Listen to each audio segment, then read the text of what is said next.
Hey guys, welcome back to our video. Today I'm going to show you how to add money on Cash App. Okay, so the first thing you're going to want to do is actually link a bank account. So you're going to go over to the top right here, click on this person icon. Alright, from here you can scroll down a little bit until you see a section that says linked banks.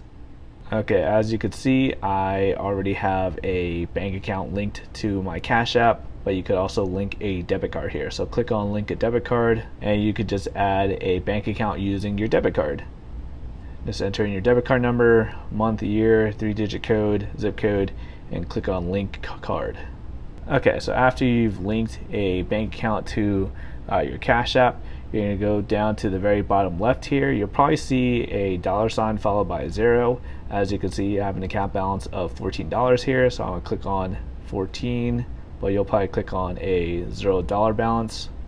Okay, I'll bring you to this screen here, and at the very top you'll see a section that says cash balance. All you have to do is click on add money, and then you get the option of selecting like $10, $25, $50, $100, $200, or you could also add in a custom amount. Let's just say I want to add like $1.50 for whatever reason.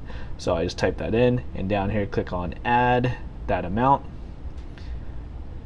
and then it'll make you confirm your cash pin, and you'll just follow the on-screen prompts, and that is how you add cash onto your Cash App. If this video helped you out, be sure to hit that like button. Thank you guys for watching. I'll see you guys later.